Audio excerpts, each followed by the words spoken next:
and welcome. You're watching Business Today Television. I'm Sakshi Batra and this is the earnings special edition on Business Today, and all our eyes are on Maruti Suzuki, the country's largest car maker. Maruti Suzuki, which has come out with its Q1 numbers as well as the sales figures for this month. Now we do know a sharp surge of 47% year on year has been recorded for the company in its net profit in Q1 to 3,650 odd crore rupees. The company's revenue for Q1 has also surged by 9.9% on a year-on-year basis to over 35,531 odd crores. We've also seen that the operational numbers are pretty strong. EBITDA for the quarter has seen a jump of 51% odd to 4,502 odd crore rupees, while the margins have also expanded by 350 basis points to 12.7% from 9.2% recorded in the same quarter a year earlier. Now, what we need to understand from the top management is that whether this move will be sustainable going forward from here. We're now joined by a very special person, Mr. Rahul Bharti, Executive Director, Corporate Affairs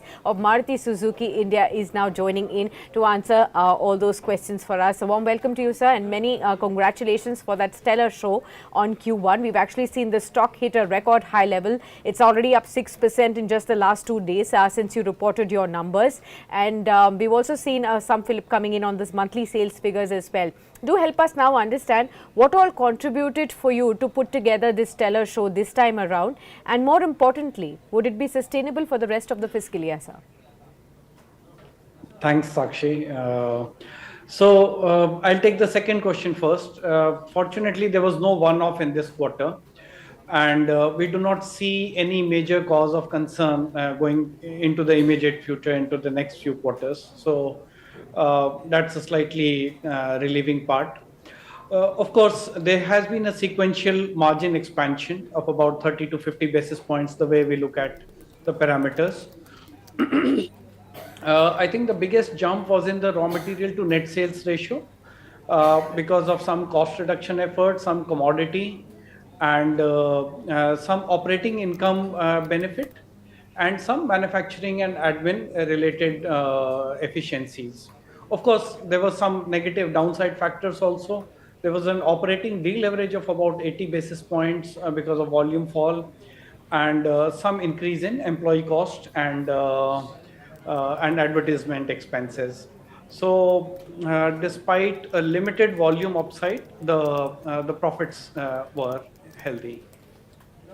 Right. Now, more importantly, I also wanted to understand on the outlook front when it comes to both the bottom line as well as the top line. What is the growth that you're looking at for FY25, sir, as well as in case you can add on the margins front? What are the factors that help, and what is the margin outlook that we can expect? Sure. So we have mentioned this year that it will be a slightly muted year in terms of demand. And we had mentioned this in the beginning of the year, and we are not too worried about it because, India is already at a good level. We did about 4.2 million cars in the domestic market as industry last year. And going forward into the medium term, also India has a long potential. So along this long journey, if there are a few quarters of, a breather, we are perfectly all right with it. This year, industry forecast was about low single digit, and we are hoping that in the festive season or with good monsoons, the consumer shows signs of good activity, and of course, we'll be working towards it from our side in terms of exciting products and service, etc. So top line will be limited. Of course, there may be some mixed adjustment because of a higher percentage of SUVs. We are already seeing that SUVs have grown from about 50 to 52.7%, and the MPVs are also at 10%. The small cars are slightly degrowing, so that means some kind of ASP expansion also. In terms of margins for bottom lines, as of now, we do not see any major cause of concern. But of course, the factors are always uncertain. For example, in Q2, aluminum and copper are expected to harden a bit. We will have some advantage of the lag effect of forex On our indirect imports, because it hits us with a lag of a quarter, so that may play out in Q2. And of course, the volumes are the largest determinant. So operating leverage or discounts, they also have their impact. Absolutely, and I wanted to understand a little bit more on this front. One, we will be looking at the onset of the festive season, but at the same time, the concerns on the rising inventory and discounts, could this pose a risk to the sustainable margins that we are looking at? That's exactly what I wanted to know. And how are you really looking forward on both the discounting aspect and the inventory aspect now? So fortunately, we are extremely calibrated when it comes to inventories in the market. If there is not sufficient retail, we will not push wholesale much. So we keep it at healthy levels so that no unnecessary pressure goes on to our dealers. And even in the past month, our retails are very close to our wholesales. Uh, Discounts were higher in Q1 as compared to last year, because last year there were some supply side constraints, and you would obviously imagine that during supply side constraints, discounts are not that high. Yeah. So, uh, uh, so they came back to a normal level in this Q1. Of course, in the future, they will depend on how the market is, or how the other manufacturers are conducting the market. Mr. Bharti, also help us understand with respect to the recent measures that were taken by the UP government on the reduction in the registration fee for hybrid models. Has that helped you pick up some of the sales within this hybrid space? And do you also see some steps being taken across various states following UP now? Will that help you, if at all? See, this UP policy is dated October 22. They always had this benefit. Somehow, because of some technical error, a glitch in the system, it was not affected, and they removed this recently. And we are extremely thankful to the UP government for recognizing. They have been the first one to recognize this technology towards the national objective of CO2 reduction and oil import reduction. There are other state governments also who have similar policies, and we hope that all these translate into better sales of a clean technology, of an efficient technology that helps the national economy also. Specifically in UP, it is slightly premature to look at the numbers, but I'm sure if the government is encouraging the consumers would respond positively. Right. Maruti Suzuki also, sir, has seen back-to-back SUV launches. You've improved and strengthened your presence in this space and have been regaining a leadership position with a 28% market share now. I want to understand, will this market share be sustainable given the fact that your competition is also increasing with newer launches that are coming in at this point in time? So how are you looking at maintaining this market share and probably gaining more from here on?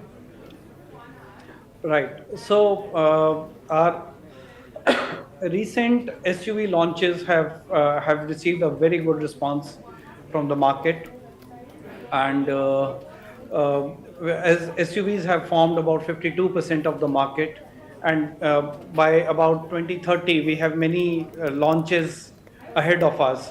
And since SUVs are a large part of the market, so they would receive some share in the new models launches in the next 5-7 years also.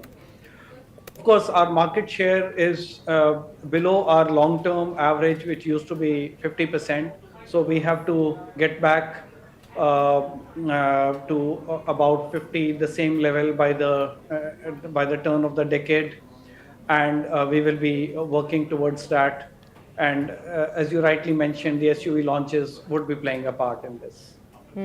So help us understand what is Maruti Suzuki's thought process when it comes to product mix going forward from here. Your export performance has also been good when we look at the sales figures as well for the previous month. But your product mix increasingly, how will that contribute to your top line? If you could give us that understanding, what is your long-term strategy there? See, the market leader has to cater to the entire market. So we will be present where the consumers are.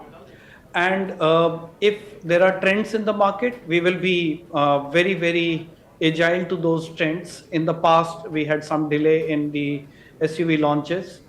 We will be present where the volume is.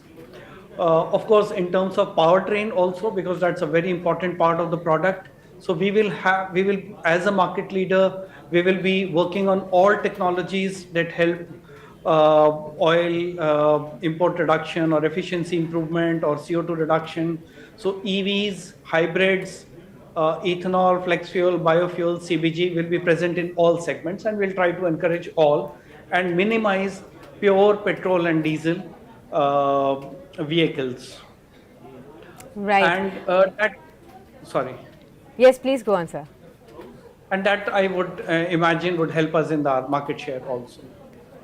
Okay, got it. So your capacity utilization has been improving, which is currently at around 85%. What do you think is the outlook? How are you looking at increasing capacity going forward from here?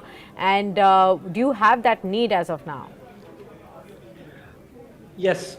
So we recently increased capacity by about 100,000 by having a line in Manesar, and that helped us debottleneck some supply. We could remove some supply constraints, particularly on the Ertiga and the CNG model. So that helped. Going forward, we expect our Kharkhoda plant to be operational in the next calendar year, 25. And that will give us a capacity on a stable basis of about 250,000 a year. I would like to mention that India is now at a very high level of volumes compared to global standards. So there will be a point in time that at any point of time, we will have more than one plant under construction. In Kharkhoda, work has already begun on the second plant also, in addition to the first plant. In addition, we are also looking at a fourth greenfield facility of a good level, say 7.5 to 10 lakhs per annum capacity. We are Gujarat is the preferred place subject to availability of land. So we have to keep ramping up capacity in line with the market demand that India has to offer. By 2030, we should be at about 4 million capacity. Okay, got it. Well, thank you so much, sir, for speaking to us on Business Today, detailing for us the key contributing factors for the strong quarter. Again, many congratulations, and I wish you all the very best for the upcoming quarters, and hope to see you very soon back on Business Today television to detail your vision and your growth plans going forward. Thank you so much. Thanks, Sakshi. All right, viewers, we'll wrap it up at that. Maruti Suzuki, strong set of Q1 numbers going forward from here. You've heard it from the management on what the outlook really promises for the company. Do stay tuned with us on Business Today as the action continues to unfold on your screens. Next up.